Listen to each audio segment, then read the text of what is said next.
today I have on the podcast with me our special guest, Donavan Clary out of Oklahoma. And we were just talking before we started recording. He's got snow coming down over there. So, Donovan, thanks for coming on the call tonight. Hey, thanks for having me, man.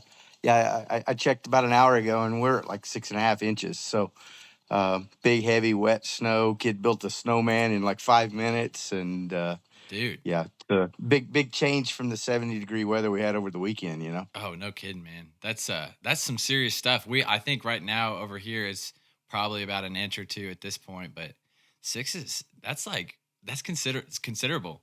Oh yeah, and it was several degrees above freezing this morning. So, but it came down. It came down pretty hard all day, and then kind of let up now. But it's dropped too. It's quite a bit colder now than it was earlier. Yeah. Any chance you were outside fishing even in the snowstorm today? No, today I've been tying flies today. I've go to Possum Kingdom down in North Texas, fishing a tailwater below Possum Kingdom with Fort Worth fly fishers this weekend. So I was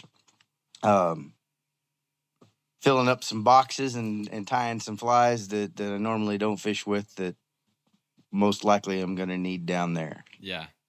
Nice. Yeah, it's a good day to stay in. Exactly. Enjoyed sitting inside looking out the window. Yeah, for sure. And yeah, I know you do a lot of tying and actually how I discovered you was on Facebook and you do a lot of tying and you show your flies and you say, what you're fishing right now, and you do some tying videos, I know, and so you spend a lot of time making content with the tying. It was one of those days where you're kind of putting out some content and filming some of the stuff you're doing. It was, yeah, it was. Talked to a lot of guys are headed to this outing, this event. I don't know if you're familiar with the Fort Worth Club down there, but they're pretty large. There's going to be a lot of people there, and anyway, but the bug population down there is pretty diverse, especially with the weather patterns that we've been having lately. They've been having some pretty consistent hatches. Okay. And I've talked to several of the guys that fish there recently, this past weekend. What were you catching them on? How are you catching them? So I'm going to end up getting to show some people how to Euro nymph while I'm down there. And they've got low flow, so low water conditions, clear water conditions, which isn't real conducive for traditional style Euro nymphing, running heavy flies and fishing deep. So going to have to make some changes. But that's what I was doing, tying some small emergers, a lot of midges, talking to guys about that. Yeah, very cool. Well, I like I said, I saw you on Facebook, and I've actually followed you for a while on there, just your page, and kind of see what you're putting out, just to kind of see what's going on in places in the Ozarks. But we actually had, I think 2 different listeners reach out and say that they were like, man, Donavan Clary, this guy is constantly putting out stuff. He's always on Facebook.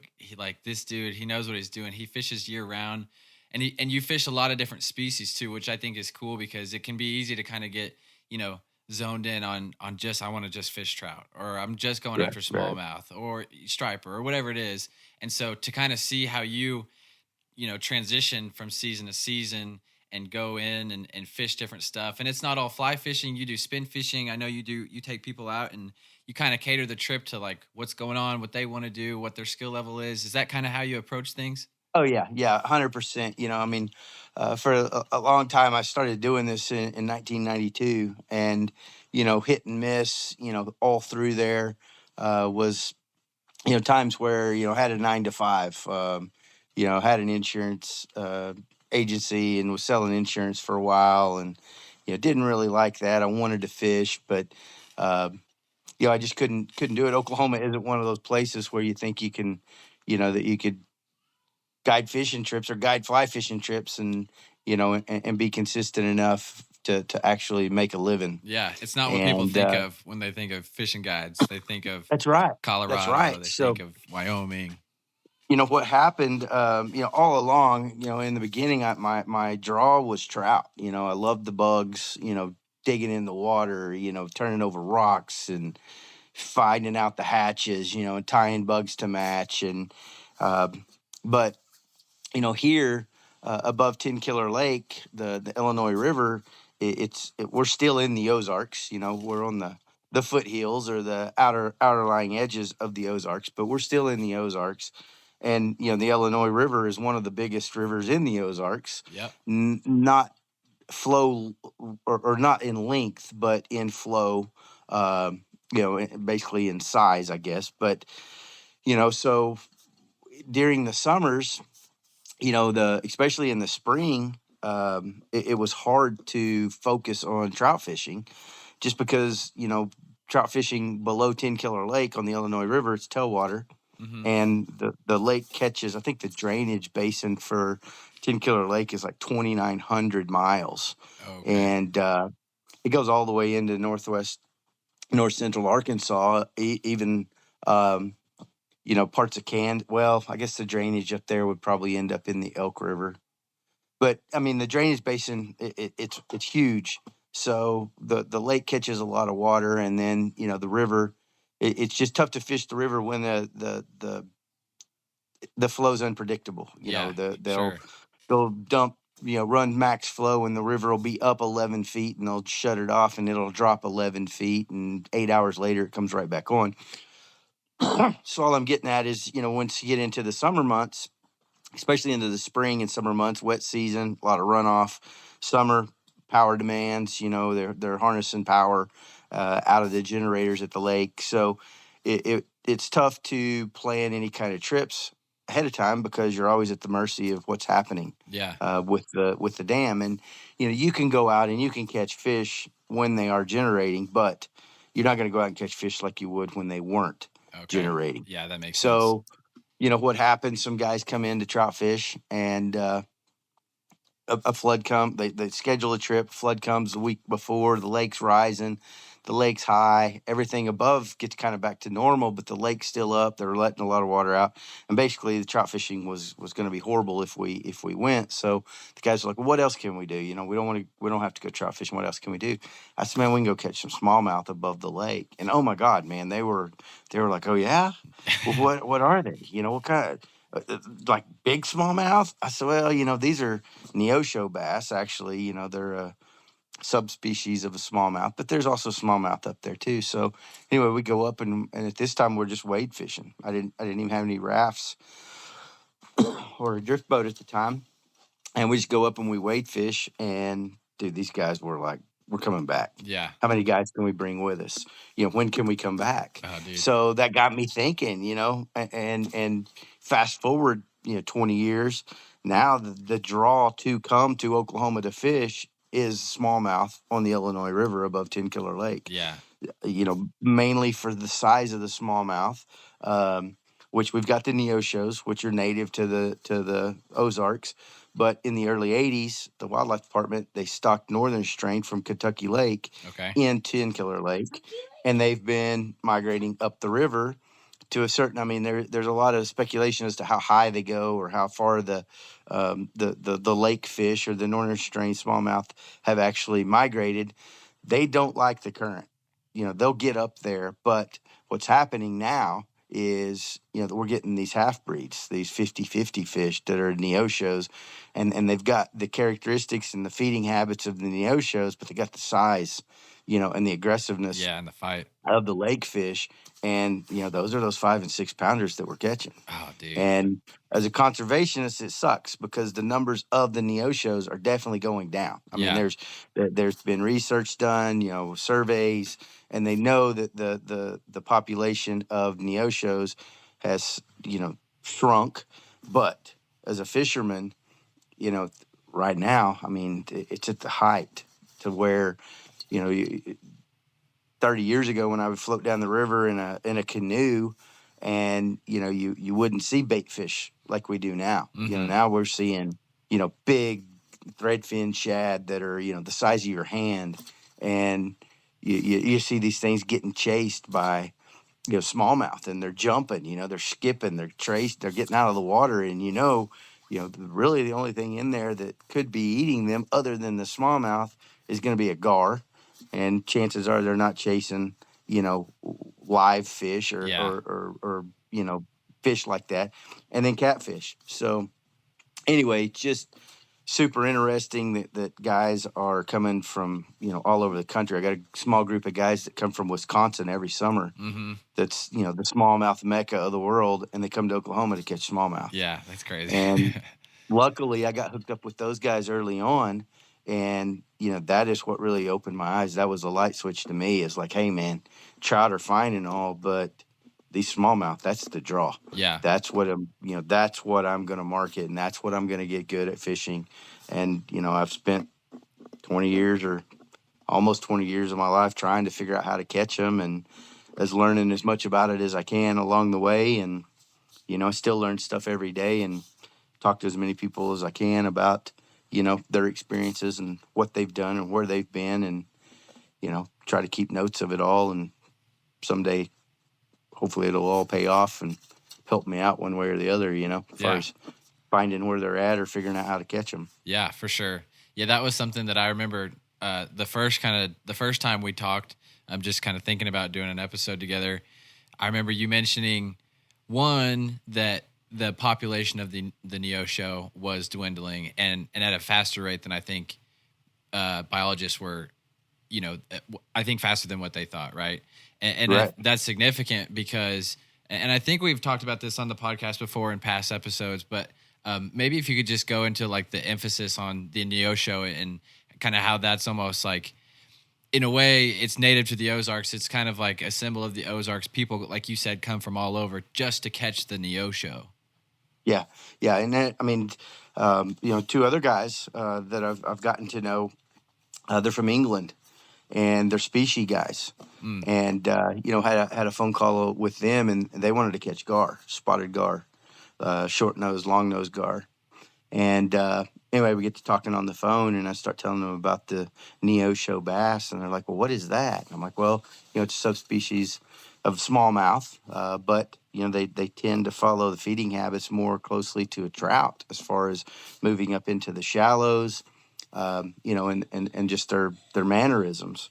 They'll eat a fly swung in a current, stripping streamers like a trout, but they'll also wait in ambush, around cover and blow up on top water. And, they're just the ultimate fly rod species. Yeah. And so anyway, when the guys come over, they're here for 3 days, and we've got 3 days just jam packed of, we're going here, we're doing this, we're leaving there, we're doing this, and we'll eat lunch on the road, and we're going here and we're doing this. And anyway, by the the start of the second day, we jump in the rafts and start floating a section of the Illinois River to catch smallmouth, and that's where we spent the entire second day and went back for the third day. Man. And so the Neosho is native to the Ozarks. I don't know, like the Gasconade and some of the other bigger rivers over there, the Current River, 11 Point,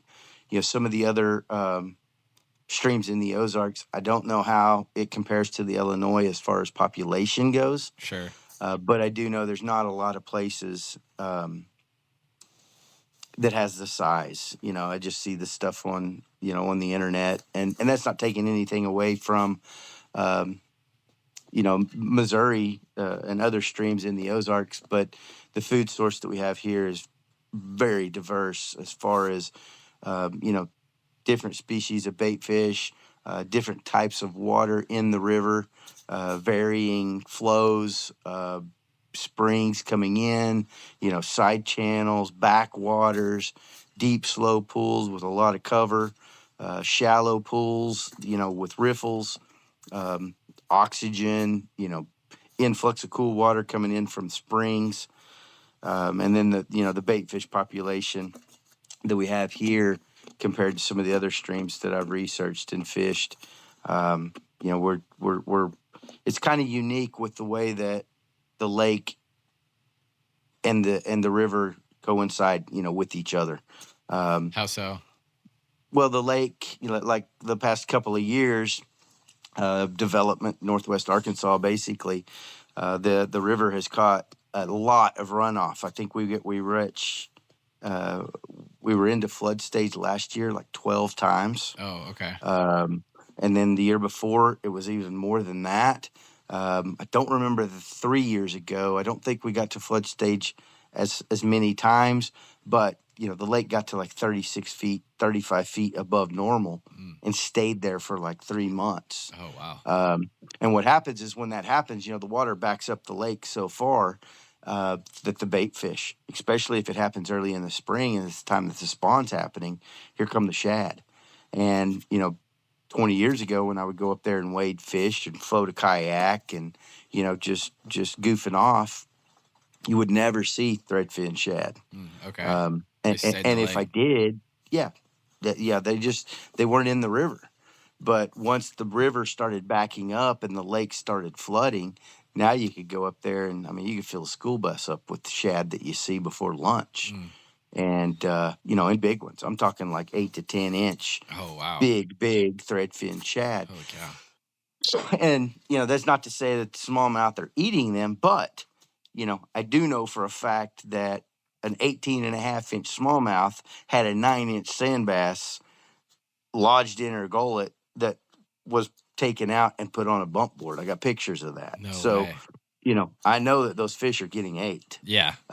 If it's happening a lot or if it's happening, consistently, but the fish are getting big and the food source is there. And, there's no shortage of forage for the fish to eat. Yeah. So if the lake wasn't there and the river, the Illinois where I float and where I fish is about 40 miles. There's about 60 miles of river before, once it crosses out of Arkansas into Oklahoma, there's about 60 miles of river before it turns into 10 Killer Lake.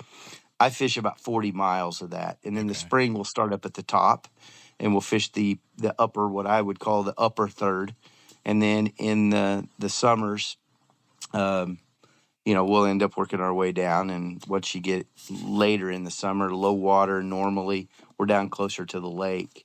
And you could see the populations of bait fish, the populations of the fish that you're catching, as far as the size and the numbers between, spotted bass, largemouth, neosho bass, the dirty neoshos, which, a mean mouth, or a hybrid northern strain neosho. The neoshos tend to be farther up in the stream. Okay. Shallower water, higher flows, more volatility. And downstream in the deeper water, the slower pools, that's where you're going to find, more of the lake fish or the northern strain smallmouth. And then the spotted bass are going to be kind of in between. Okay. Gotcha. But the size of the spotted bass, to be honest with you, man, early spring, couple of the biggest spots that I've ever seen have came from 30 miles up the river. Really? But late in the summer, all those bigger spots tend to be lower down in the river, closer to the lake. Gotcha. So why do you move down like that? Kind of that progression. Why do you start at the upper and then work your way down through the summer?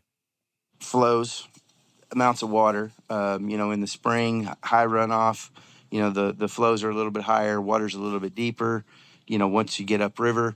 In the beginning, I always wanted a drift boat. And the first drift boat I got was a Mackenzie, honest to goodness, wooden, 16 and a half foot Mackenzie. The thing weighed 3,000 pounds. Yeah. And it was awesome. Cool. But it was not practical. It wasn't what I needed for what I was trying to do. So, the thing about the Illinois is you're going to have these flows and these shoals that you're going to get into a deep hole that's going to average 8 foot deep, and it's going to be minimal flow. And then you're going to get into a shoal or a gravel bar that's going to be just a couple of inches deep. So, with that bigger boat, we were having to, drag a lot in the summer. So we started moving further downstream just where, a little more flow, a little more water, a little more depth. Yep. And then once I got to the rafts and, now we can float 3 guys in 3 inches of water, and we're not having to get out and, pour. It's not as big of a deal, but I noticed right away that the quality of the fish that we were catching, excuse me, was suffering to where, if we stay closer to that, that normal flow or that deeper water, we would catch, our average size would be a little bit higher. Gotcha. Numbers don't really fluctuate that much, but I think those bigger fish in the late summer, when the water levels go down, when the oxygen levels go down, I think they move down. Yeah. And get into those deeper holds. So that heavier boat in a way kind of kept you in the right spot just because you were following the flow because you needed to, just by necessity. But it's actually, you noticed when you switched to the raft, you needed to be back in the in the deeper water. That's right. Okay. That's right. Yeah, cool. So whenever you're kind of, progressing and you see kind of the transition from, early spring to peak spring to summer and all that, does your presentation change, drastically? Are you throwing completely different stuff throughout the months? Kind of walk me through how you think about the timeline. Well, so bait fish, 100%. If, if you're coming to the Illinois River and you're going to fish, I can tell you 98% of the time, a smallmouth eats 98% of the time it's eating a bait fish. Okay. And that's from 15 years of surveys that I've compiled and collected from the Fisheries Biologist and their seine surveys, their creel surveys, even some stomach content surveys, where I made contact with one of the Fisheries Biologists and got to know him, and, we get to talking, and I started asking him, I'm like, hey, man, of these surveys you guys got, I said, can you tell me about them? I said, on the Illinois River, what are the smallmouth eating? And he's like, well, what are you trying to figure out exactly? And I said, man, I want to know what I can put in front of a smallmouth, and he is going to eat it every time. Yeah. And the first thing that he tells me that I haven't really thought about, and I don't know if a lot of guys have researched this or thought about it, but smallmouth are visual feeders. Okay. I mean, they've got big lateral lines. They've got ears. Everybody, they talk, Grandpa talked about, be quiet, don't talk loud, fish can hear you, blah, blah, blah. Well, they can't really hear you. They decipher sound differently, but a smallmouth is a lot more of a visual feeder than any of the other bass species. Okay. So that got me thinking, well, in the beginning, I would tie clousers. Clousers were easy to tie. A lot of gray over white, a lot of chartreuse and white, all chartreuse, some olives. But, they were just basically 3-inch long bait fish patterns, and there wasn't a lot of visual, changes or characteristics to it. They're just, a couple of lateral lines contrasting each other, and they're 3 inches long. Well, so anyway, I asked him, so what is in a smallmouth diet in the Illinois River that I can throw in front of them and they're going to eat it 100, every time? Yeah. And he's like, well, what do you think? What do you think their main food source is? I said, man, I would say Hellgrammites and Crawdads. Yeah. And he's like 2% combined. Dude. And I'm like, well, is that 2% combined in season? Like, because I know crawdads are more plentiful at certain times of the year. And he's like, do you ever see very many crawdads in the Illinois? And I said, honestly, I don't. I said, it's just in certain areas where there's like big chunk rock, or, in an outside corner where, like a rock face is sloughed off, or, most of it's pea gravel, and just don't really see crawdads. Yeah. And he's like, nah, there's not a very good population of crawdads. And he said in Hellgrammites combined, that's about 2% of their diet. And I said, well, what is it? He said, it's bait fish. And he says, and it's seasonal. It's bait fish in certain areas of the river, and, certain types of water, and certain times of the year, different species of bait fish are their primary food source, and it changes from month to month. So, I found that interesting, and I started researching it. I started researching the bait fish species. So then my question was, well, what's the most plentiful bait fish in the Illinois River? And he's like, Yeah. well, the upper part, the middle part, or the lower part. I'm like, well, what are you Oh telling me? man. And he's like, it's all different. Certain parts of the river has more species of certain types of bait fish because of the water quality, and the water types. And so basically, I can tell you that the number one food source for smallmouth in the Illinois River, dating back as long as they've been collecting these surveys, which is the late 80s, is called a central stone roller. I was gonna guess that And because you've put it yep, on your Facebook, and I was like, I need to remember that one. yep. So the central stone roller, and I'm sure that some of the other streams in the Ozarks are the same. I mean, a lot of these, the highest population of bait fish in the Illinois River, 12 months out of the year, is the Ozark minnow.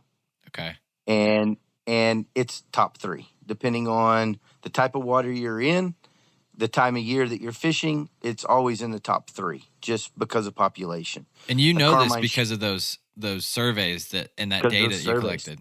Yep, Gosh, that's those so surveys. So I took these surveys, and they date back to like the late 80s. 86, I think, is the farthest one back that I've gotten. And those surveys, and it'll give you a fish count, for specific stretches of the river. And, you can look at the population, and you can kind of tell, well, this month in the year, was, say, August, or, December. And, winter months versus summer months, spring months versus fall months. And then you can do some research on those types of bait fish. And some of them want backwater, low flow, a lot of sun. Some of them want deep water. Some of them want vegetation. Some of them hang out around grass. Some of them want to be around rocks or timber. And, so you can kind of, once you learn the river, you know that, hey, man, we're coming up on this shallow flat. It's in the sun and there's a lot of grass. Well, carmine shiners or silver shiners, that's what's going to be in here. And, that's what the fish are most likely going to be feeding on, because the central stone rollers aren't in this type of water, because we're on, some bedrock flat or some big clay bank. And the central stone rollers, they want to be in moderate current around chunk rock. Same thing, Ozark minnows, they're going to want to be in higher flows, moderate current anyway, shallower water. So just changing the approach to, the type of bait fish that we're throwing in the type of waters that we're fishing. And, it's been a game changer, man. And, Yeah. and I mean, it's taken it into directions that I've never, because like I said in the beginning, man, give me a white over green, or chartreuse over white, or gray over white clouser, and I'm fishing Yeah. and catching some fish. But the thing about smallmouth is something that a lot of guys also may not know, is that an 18-inch smallmouth in the Illinois River averages 10 years old. Okay. And I've asked the guys about it. I said, all right, man, so if an 18-inch smallmouth is 10 years old, how old's a 20-inch smallmouth? They're like, maybe 20. Oh wow. Don't know. I'm like, well, how old is a 22-inch smallmouth? And like, I don't know. We've never taken a sample from one that big. And I'm like, well, I've seen them. Yeah. I've caught them. I've seen them at 24 inches. No way. So, if a 20-inch smallmouth, if an 18-inch smallmouth is 10 years old, they're just super slow growing fish. They're visual feeders. And you can't tell me that a fish that's been in the river for 10 years hasn't seen a thing or two and isn't smart enough to realize every fish I'm seeing up here is one of these three different species. And all of a sudden, here comes this big gray over white one, or this chartreuse one. They're smarter than people give them credit, as far as I'm concerned. And, I think if you put a little bit of research into it and approach it from that angle, that these fish are seeing the same types of bait fish over and over and over. And if you throw them something from left field, sure, man, you may trick one or two of them, or, get lucky and catch three or so. But, it has changed my success rate and the size of fish that I'm seeing getting put in the net, I wouldn't say drastically, but yeah, there's no doubt that it's helped. yeah, you can There's definitely no tell doubt that it's helped. you've gone to that kind of next level. I love that just because it's like, I mean, it makes total sense. Like if you take a step back and you think about it, a clouser is a great imitation of a lot of different things, but it's not specific enough to imitate any one fish that that you're trying to imitate, especially if you're talking about one river and that's the one river you fish and like you're always going to fish there. It's probably worthwhile to like tie something that resembles at least something in that river. And two, I even love how you were talking about like knowing the habits of the bait fish and knowing where they like, because a lot of times people stop at like, oh, well, this is where smallmouth want to be, but they don't go to that next level for like what their bait fish and their food want to be. That's right. And I grew up bass fishing, largemouth. And you take a purple worm or a white buzzbait or a Colorado leaf white spinnerbait, and boom, you go out and you fish and you catch them. And you can take that approach. I did it for years on the river, a white shad pattern of some kind and, intermediate line, and I'm catching fish and tie on a black or an olive woolly booger and you're catching fish. But, I would see these big fish every once in a while. We would catch one on, a popper or something. It seemed for the longest time, it seemed like all of the big fish, and I say a big smallmouth is like 3 pounds or bigger. Okay. It was like every one of them was caught on topwater, like poppers. So then I got into this rut to where all I wanted to do was fish topwaters. And you get into these different water types to where they weren't really conducive to fishing, a topwater, a popper or a diver or, something, surface bait. And the numbers just went down. Yeah. It's like we may feast or catch one famine. big one. Yeah. You may go out and a lot of guys that I get to fish with, they'll show up and, they'll have all these different flies and they're like, hey man, I tied this and this is what they smallmouth with fish here. And, they catch a bunch of them on this, Lake Champlain, blah, blah, blah. I'm like, well, we can throw that stuff, but I can tell you right now, the Carmine Shiners are spawning and they're red. And right now we need to be throwing something that's got some red in it and it's about 2.5 inches long. And we need that dude in riffles and on the edges of eddies and current seams. And we don't need to be super, super deep. Yeah. And anyway, usually most of the guys now that I fish with consistently and year after year, we don't butt heads, but most of the time, you can show them pretty quickly, just by seeing the fish where they're feeding, and they'll push bait fish up to the top and then blow up on them. But yeah, just approaching it as to this is an area or type of water that smallmouth want to be in. That's great, but that's only half of the puzzle. You just because you know where they're at, the bigger trick is figuring out what they're going to eat, when they're going to eat it, and to be 100% truthful with those species and those types of bait fish, man, some of them, they're in different types of water. Yeah. So you have to figure out, this time of year, this is their, top 3 food sources. And this is the type of water that this specific food source wants to be in. So this is what we're going to fish with. Yeah. And if it doesn't work, here's plan B and here's plan C. But this is what should work. And then you make a corner or, you make it to the end of a big pool and you get into a different water type and you have another rod rigged up with, 350 grain sink tip line and a, 5-inch threadfin shad pattern, and you start stripping that thing around cover. Yeah. But, most of those fish are feeding smaller than what we want, I mean, very few big fish.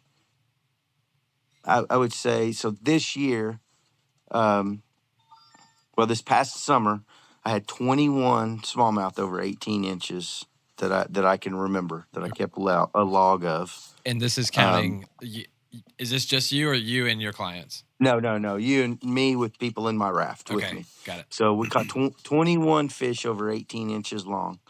And the biggest one this year was 23 3/4 inches. Okay. But we had several fish that were over 20 inches. And honestly, man, I don't think any of those fish ate a fly that was bigger than 5 inches. Really? Most of them were 3.5 to 4 inch long patterns. Mm-hmm. Yeah, and most of them were central stone rollers, Ozark minnows, and banded darters. Those are the three. Carmine shiners was a big one, but those are pretty limited. They carmines turn to a red color. They're very very colorful. Yeah. But they're only colorful while they're spawning. Okay. And then after they're spawned, they pretty much lose their coloration and look a lot like a silver shiner. But carmine shiners, and they're pretty prolific all through the Ozarks. But those three, carmine shiners, Ozark minnows, and central stone rollers, those are the three main food sources. And yeah, they don't get very big. I mean, you can tie them in a couple of different sizes and pretty well be covered for spring, summer, and fall. Yeah. When you're rigged up and you're out there, and you mentioned kind of turning a corner and you're hitting a different, it's a deep pool versus you were coming through current. How often are you changing up? Is it every bend of the river, or do you kind of stick and stay and go up back and forth, like up and down certain sections? I don't want people to think this. This 100% truth is it depends on who's fishing. Okay. If it's a guy who can pick up a 250 grain sink tip line and with a 25 or 30 foot sink tip, and he can bomb that thing 50 or 60 feet and put it in the size of like a spare tire, yeah, then we're switching rods just about. Sometimes we're anchoring up, sometimes we're backing up into some eddies, we're fishing some current, sometimes we're getting out of the rafts and we're fishing some a riffle or a run, a tail in, a tail out. But if it's somebody who's brand new, who's learning to double haul or can't double haul and is pretty limited with their cast, a lot of times we're changing flies versus changing rigs. Okay. Adding to the leader, taking away from the leader. I don't fish any of the poly sinking leaders, so we may bounce around between like a short, heavy sink tip. It's easier for a less experienced caster to cast a 15 or a 10-foot sink tip line than it is somebody to cast a 30-foot sink tip line. Yeah, sure. Somebody who doesn't know how to shoot the line, or they're not familiar with casting a fast rod or whatever. So you can tie weighted flies. I use a lot of split shot. I'll even carry around a couple of different tungsten beads or cones, and we'll put them on almost like a Texas rig. Okay. For somebody, so that you're getting extra weight on the fly to get it down, but they're not having to struggle with casting a heavy sink tip line. But for the most part, you can do most of the year. I say probably 75% of the time you can get away with like a 6 or 7 or an 8 weight floating line. But you got to be ready to add to your leader length or take away, drop down sizes so that you can get to attain depth faster, or longer, just so that you can get a little deeper. And then you adjust the weight of your fly. A lot of times, we'll fish like a tandem rig, and a lot of times clousers. Clousers are something that they're pretty streamlined. They're not real bulky, so they're not slowing down your sink rate. They're simple to tie. You can sacrifice them, but we'll tie a clouser on that's weighted and be fishing an unweighted fly behind it that normally we would fish on sink tip line for somebody who's a little bit more of an experienced caster. So I'm getting off in the weeds, but if somebody's casting is above average, and they're a pretty experienced guy, man, we may change rods every 15 or 20 minutes. Yeah. Okay. And with the rafts that I've got, I mean, two rafts I've got a 4 rod carrier, and one of the mini raft, I've got a 2-rod carrier. So we're always at least with 4 rods rigged up. And sometimes we'll have 6 rods rigged up at the same time. Yeah. And they'll all be, usually 2 of them are the same. And then everything else is a little bit different as far as fly size, fly type, all bait fish, but different species of bait fish. And then different configurations of leader formulas or lengths. And then, 15-foot fast sink, 5-foot moderate sink, intermediate line, or floating line. Yeah. So you just kind of want to have the right weapon when you need it, so you can kind of rotate through it and pick up the right rod at the right time. That's right. And we don't have to get to a lot of depth as far as, I think that the Illinois, the 3 sections or the 3 stretches of it that I fished the most, I think the average depth is like 5.5 feet. Okay. So you don't need a whole lot of depth to get down and fish heavy. Yeah. And if you're in 5.5 feet of water and it's not heavy current, most of the time those fish are going to move half of that. So, Gotcha. if you're 2.5, 3 foot deep, if they're going to eat, they're going to come up to it. Okay. If you're in heavier flow, you're going to have to get closer to them. I firmly believe they're a little more efficient as far as letting the water do the work to bring them the food than we give them credit for. So, if it's heavier current, you're going to need to be a little bit deeper, closer to the bottom, closer to the cover anyway. But, if you're, say, 3 foot of water and it's heavy current and you've got substrate on the bottom that's rocks the size of basketballs, those fish can move up, a time, at least 1, if not 1.5 times the size of that cover, and still be relatively close to the structure, to the current breaks. You know what I'm saying? So they hang you close don't have to that cover. Yeah.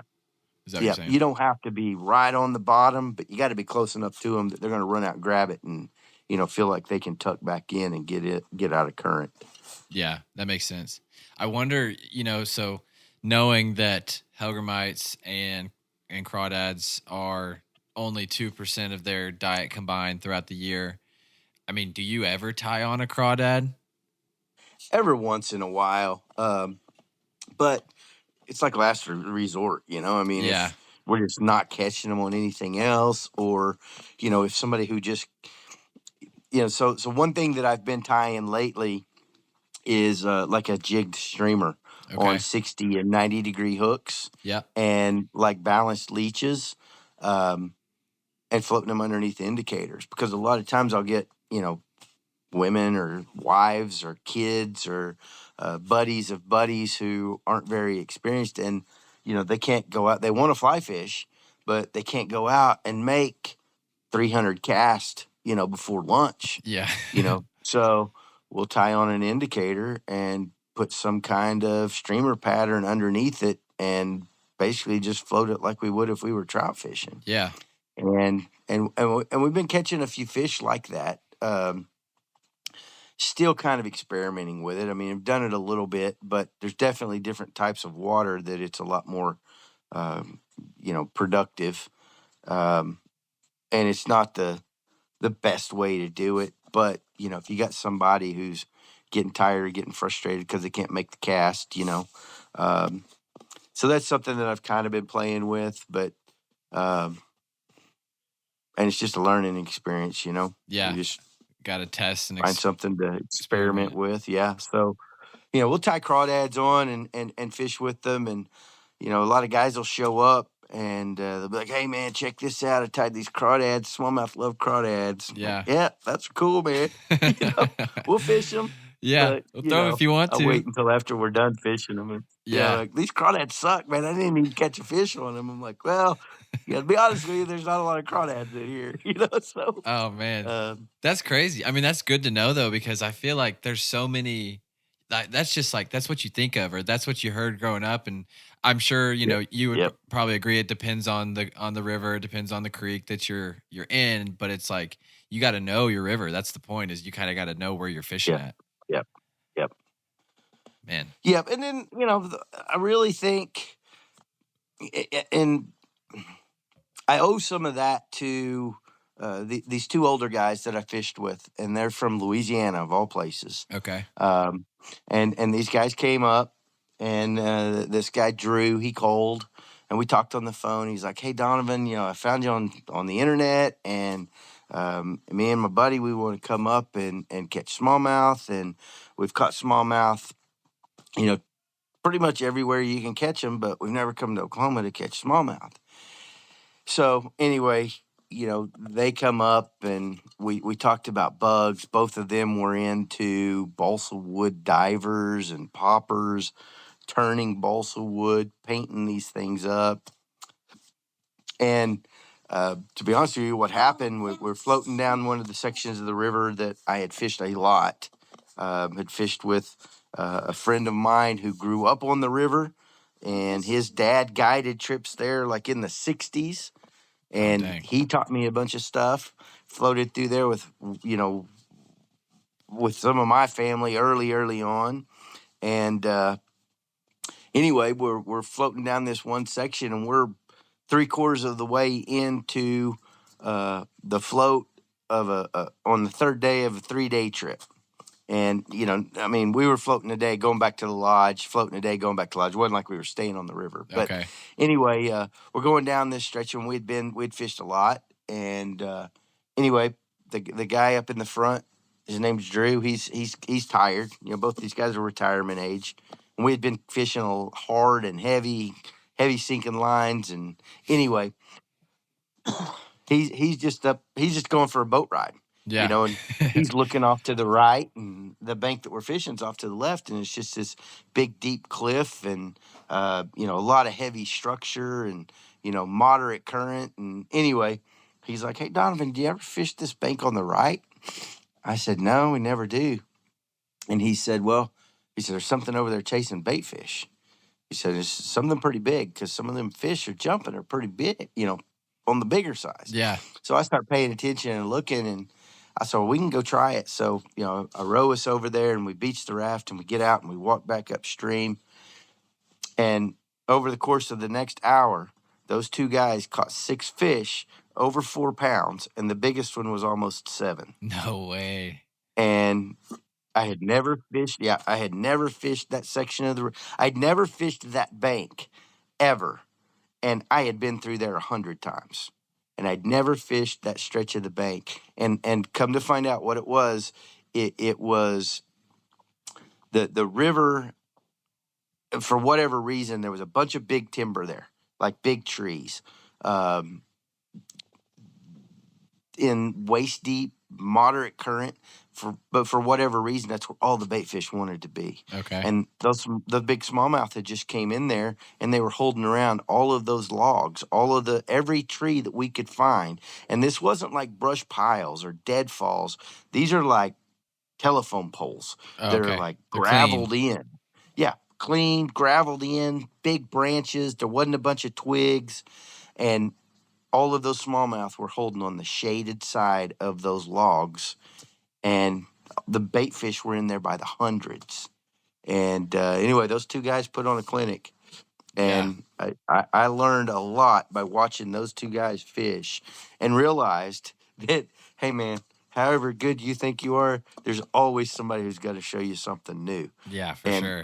If he hadn't have said something, I'd still be floating through there going past that spot every time. Now, it's like point stop. It's a planned stop on every trip.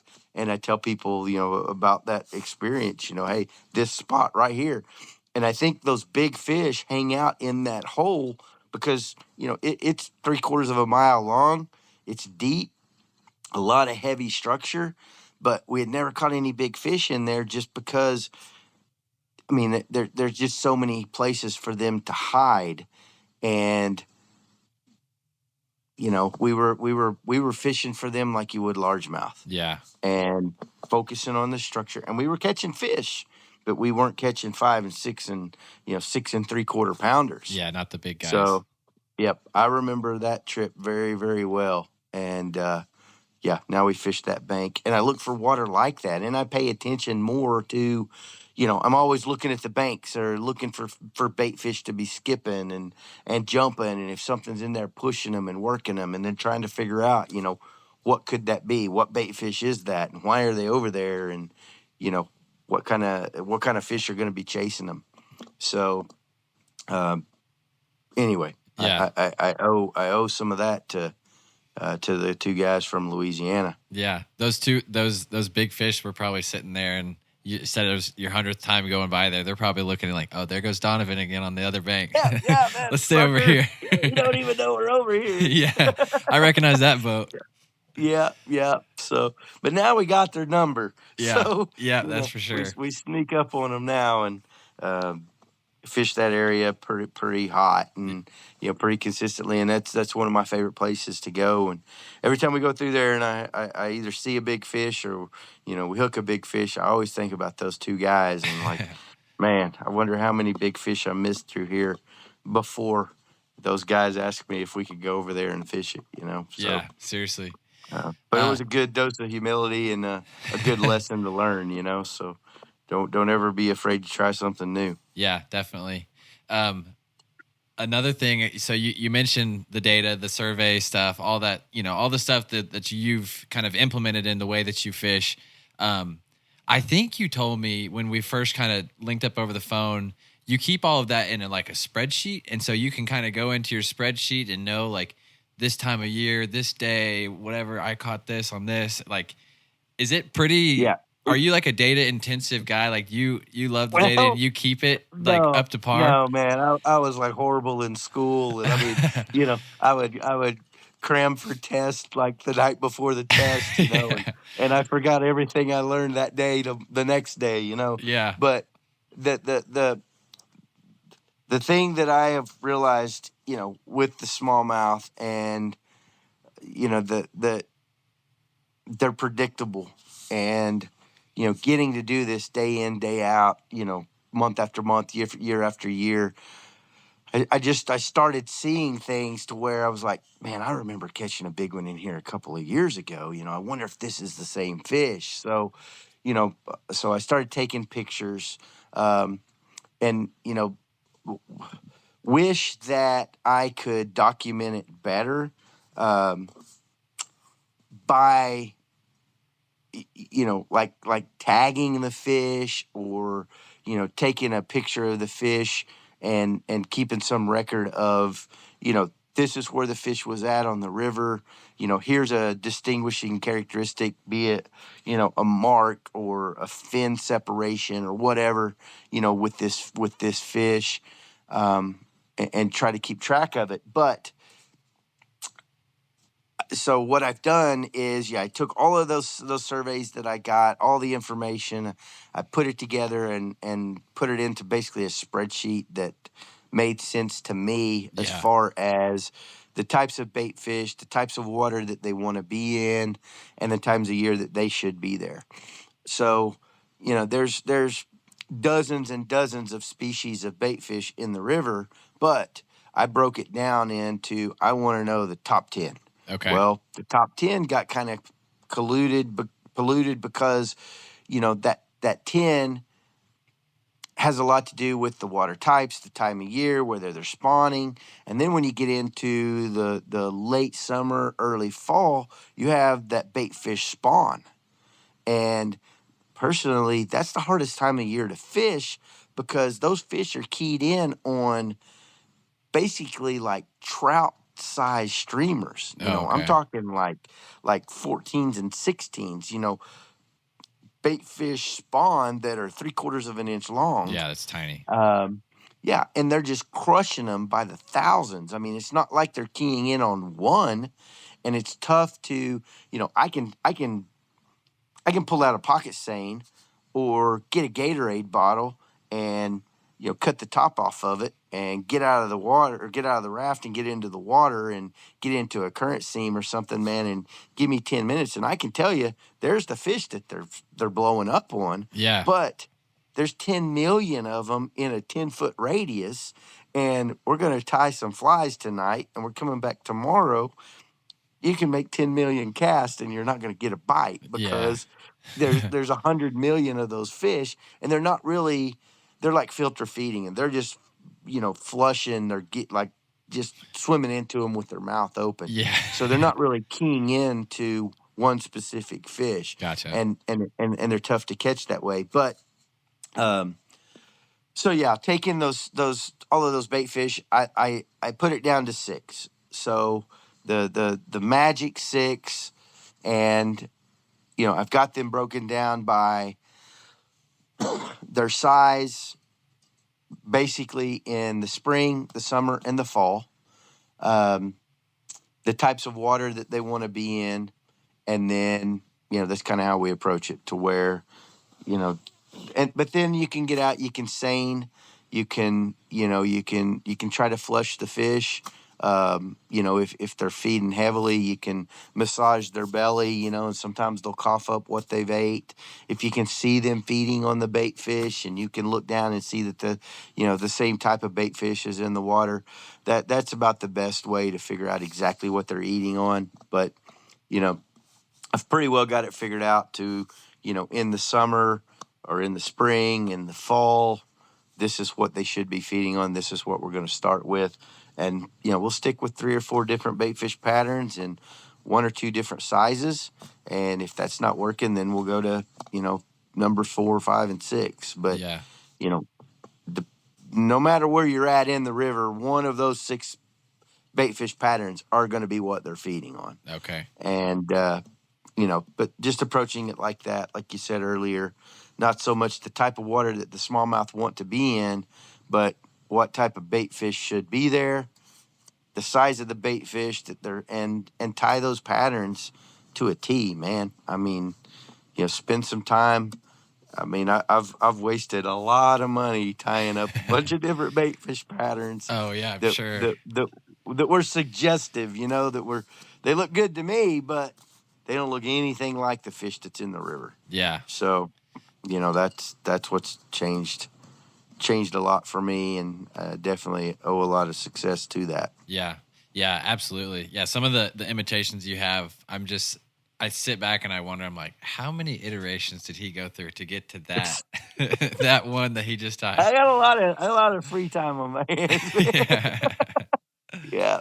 But I enjoy it, and I think that's the thing about, like, fly fishermen tend to be a little more detail oriented,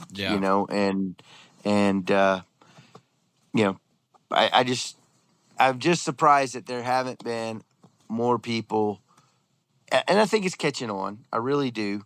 But, you're putting all of this time into going out and trying to catch one. I mean, you're taking something that's difficult, which is catching a big smallmouth, and you're making it more difficult by trying to do it with a fly rod. Yeah, right. And, you got to hedge your bets somewhere. And, throwing what they want to eat when they want to eat it, that's your best bet, man.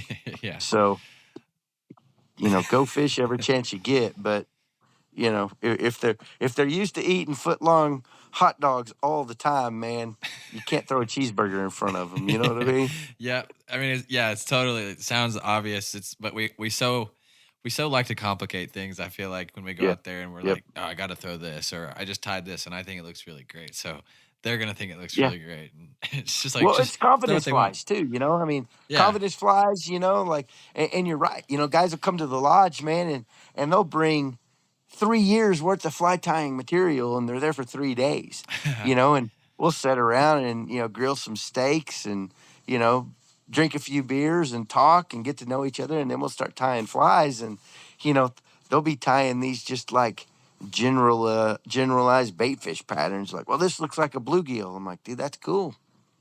I've never seen a bluegill up here. Yeah. Like, how about crawdads, man? What do you think about this crawdad? That's cool, but I hadn't caught a fish on a crawdad in like 3 years. Yeah. Oh, man. Oh, man. But orange darters, man. That's look up orange banded darter, or a cardinal shiner in spawning colors, or, a central stone roller. Like, well, what the heck are these? That's what you need to be tying, man. That's what they're eating. Oh man, that's awesome. I'm sure that that then gives them the confidence, like, oh, this guy's like talking about species I don't even know what they are, so they have to be good, right? Yeah. And but I got into the macro fishing. So Kobe Farquhar, he's one of the wildlife biologists here in Oklahoma, and he takes care of the southeast part of Oklahoma, down around Broken Bow, all the way up to like Fort Smith. And he's a fly fisher. He's a fisherman, period. And the guy's a super fishy guy. He's into macro fishing. He's got these little clear acrylic containers that he'll go out and catch all these different species of darters and bait fish, and he'll put them in those little acrylic containers and take pictures, up close pictures. And Oh, cool. Anyway, I've got to talking to him, yeah, and that really got me excited. So now I've got this micro fly rod.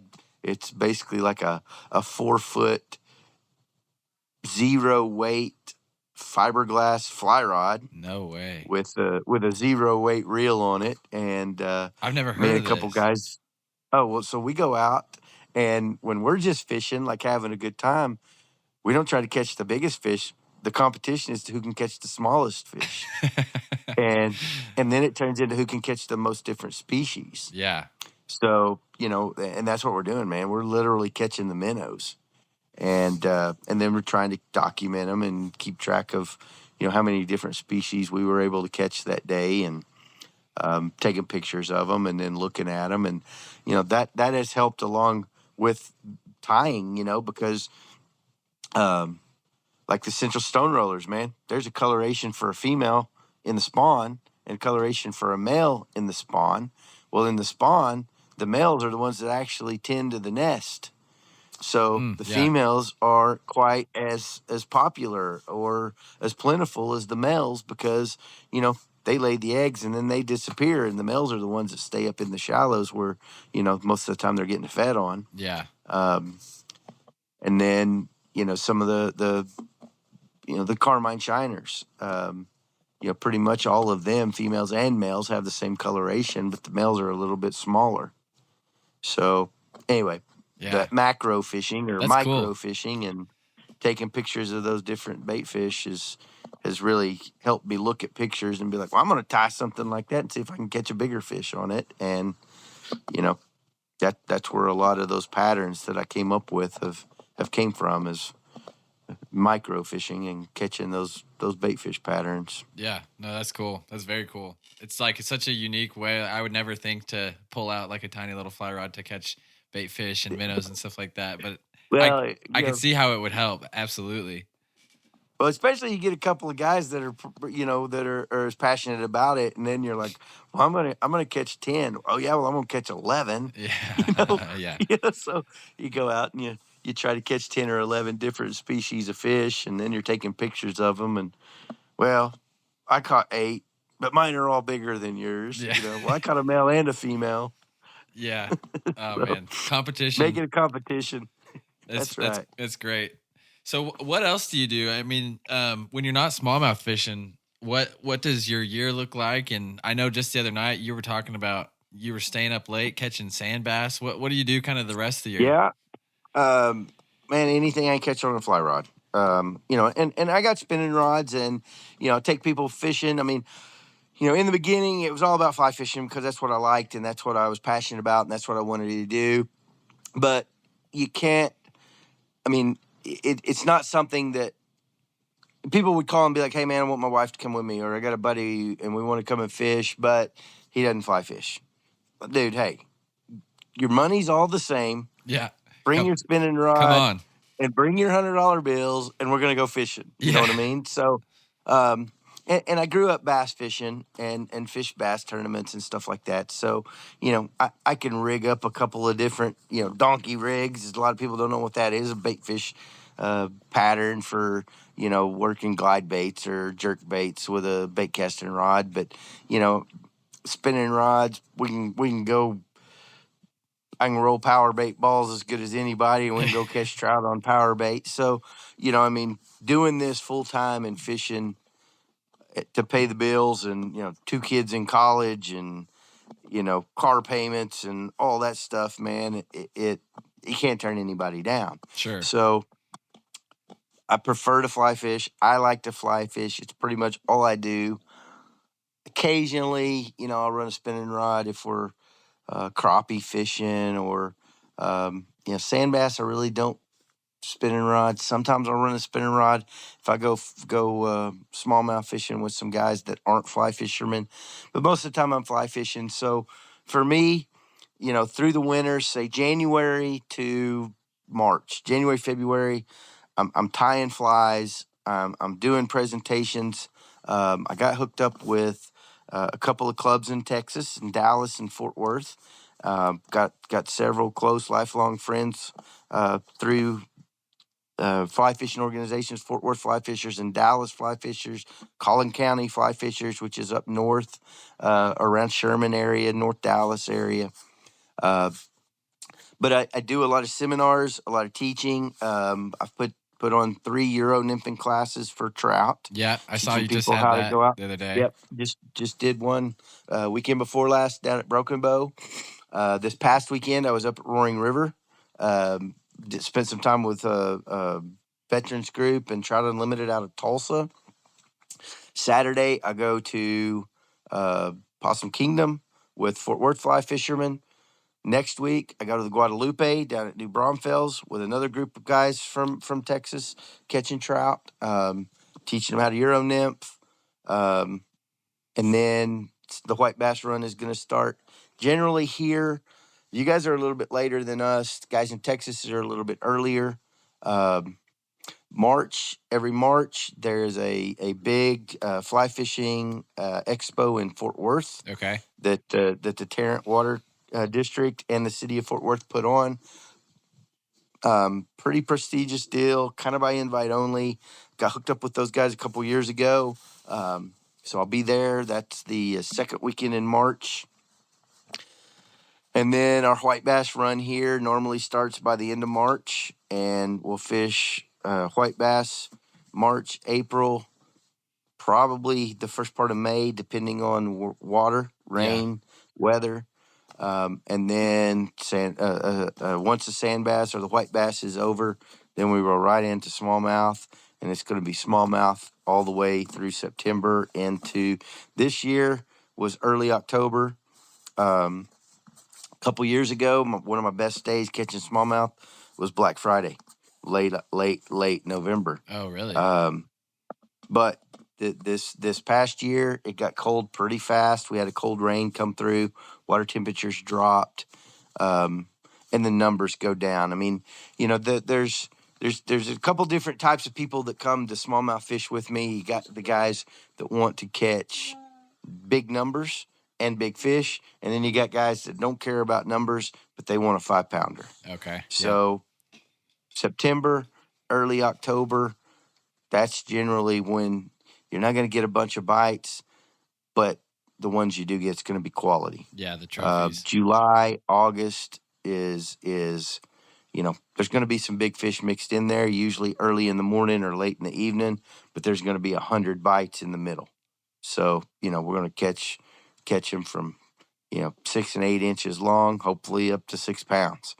But, and then once we get into October, usually take a couple weeks off and deer hunt. There you go. And then trout stuff starts up in November, tie a bunch of flies, Christmas, put together a bunch of boxes.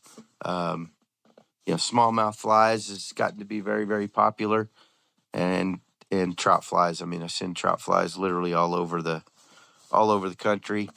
And I used to do a bunch of carp fishing, man. But this past year, I didn't really get a bunch of time carp fishing. But I still like chasing carp every chance I get. But the smallmouth, pretty tricky, isn't it? The carp. I haven't done it a whole lot. I've done it one time in a competition over at the All Species.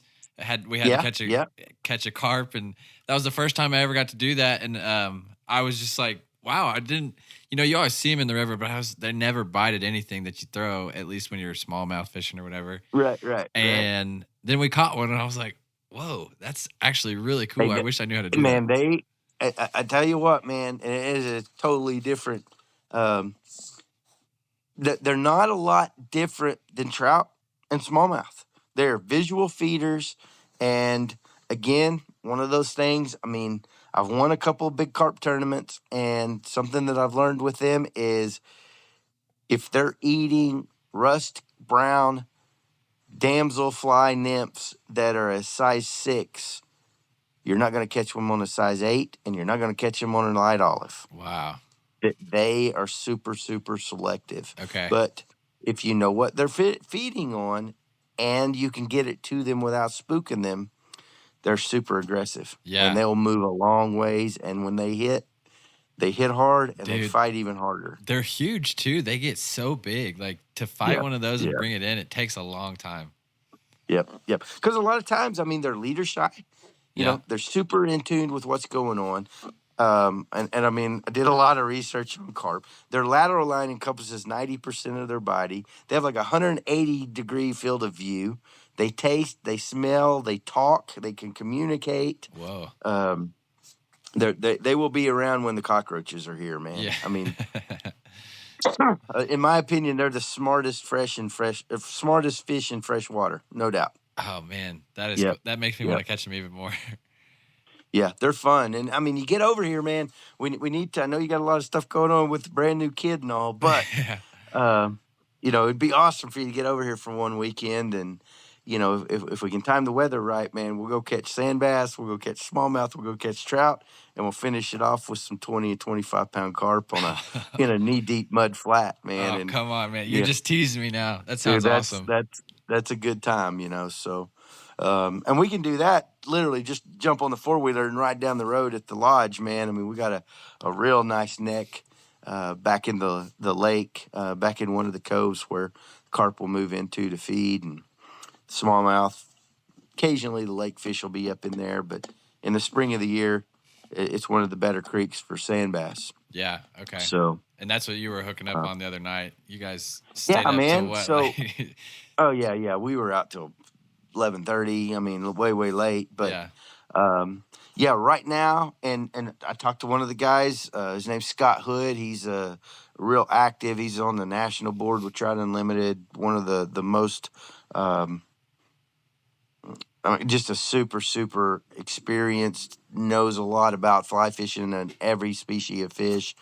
And we were talking this past weekend, man, and. Anyway, buddy of mine, he goes out fishes the Illinois River on Thursday, and talked to him, and he's like, dude, I caught 80-something fish in 2 hours. And I'm like, what? Wow. He's like, yeah, sandbass, man, sandbass. Caught a couple trout, caught a walleye. He said, but mostly sandbass. So anyway, go back in there, same stretch of the river, and same thing, man. It was sandbass after sandbass, and I don't mean 10 and 12 inchers. I'm talking like 14, 15, and 16 inchers. Dude. Big ones. Dude. And they were there. And, I mean, we started catching them and didn't stop catching them. And then finally we're like, dude, we got to go to bed. I'm tired. We've been going since before daylight, man. And then by the time we get back home, it's going to be 1 a.m. Golly. But it's got to be a water temperature thing. But, you know, pretty excited that they're there now. And, you know, here it is January. Man, if they hang out for another 6 or 8 weeks, they're, you know, telling what it's going to be like when the rest of them show up. Yeah, seriously. What do you think the snow and, like, this kind of weather does to them? Man, in the tailwater where we're at, below the lake, it doesn't have much effect. Because that water's coming out, you know, 50 to 80 feet below the lake or below the surface. And that water's not being affected by, you know, any kind of weather changes right now. What is affecting it is, you know, the runoff. So where we were catching those fish is a big drainage right below the discharge of the lake, within a couple hundred yards of the discharge. It's called Redbird Creek, and it feeds in, coming in from the east. And it's just a big drainage area. Not crazy big, but it catches a lot of runoff. And, you know, once the snow melts, if that stuff is cold and it drops the water temperature, it may push fish up further in between the spillway or the discharge of the lake and where that creek is at, because the inflow of that creek is colder. But there's always minimal flow coming out of the sluice gate. Okay. So there's going to be a zone there that I'm pretty interested to find out if this cold water running in, you know, those fish may move up and all that's going to do is condense more fish into a smaller area. Yeah. Above the cold water. Gotcha. So. Yeah. But they've been there for a while. I mean, we were catching them first experience I had with them was the 12th of December. And I was in that same stretch of the river, and I caught 9 different species of fish, and I never left that stretch. So all on the same fly, same setup, and yeah, yep, dude, yep, same fly, 6-weight floating line, stripping a little white streamer. Wow, that's awesome, man. Yep. That's so cool. Well, you've convinced me. I'll have to get over there pretty soon here in the next couple of months, and we'll find some time to go do everything you just said. I would look forward to it, man. And yeah, we need to talk again. I want to tell you about the fifth. You know, you're talking about the Odyssey. Yeah. Over there at Dally's, and you guys catching those carp. Something that you may think about, man, is the group at Tulsa, the Trout Unlimited chapter in Tulsa. They've taken that idea a few years ago and they spun off with it, and they have their 15 species challenge where you have 15 weeks to catch 15 listed species. Okay. Well, there's 14, and then the 15th is a wild card. It's basically any fish that isn't listed in the 14. But yeah, that's cool. A lot of fun, man, because, you know, now it's turned into that we've been doing this for a few years. Now it's a race to see who can do it in 3 or 4 days. Oh, yeah. You're trying to accelerate the timeline for sure. Yeah. Yeah. You're definitely a competitor. I'm getting that sense is no matter what it is, you're trying to push it to that next level.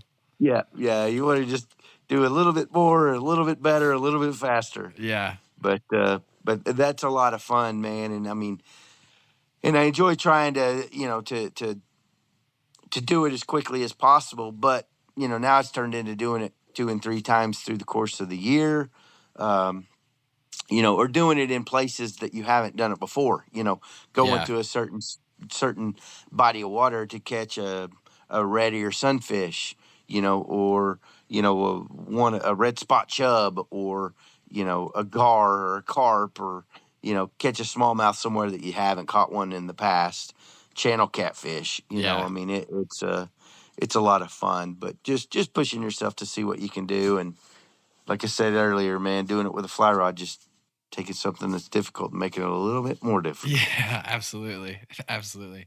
Yeah, no, that definitely sounds cool. Well, I'm sure we'll have you back on at some point, and we can maybe right before that competition, or just, you know, we'll have you back on because I want to get into the carp fishing. I want to talk a little bit more detail about just like specific species and stuff you got going on. So we'll for sure make time to have you back on, and we can do another episode on something. Look forward to it, man. We got plenty of topics to cover. Right on. Well, thanks for having me. And yeah, if I can help you out or you get over this way, you give me a shout and we'll get together. Absolutely. All right. Well, I appreciate it, Donovan. You take care.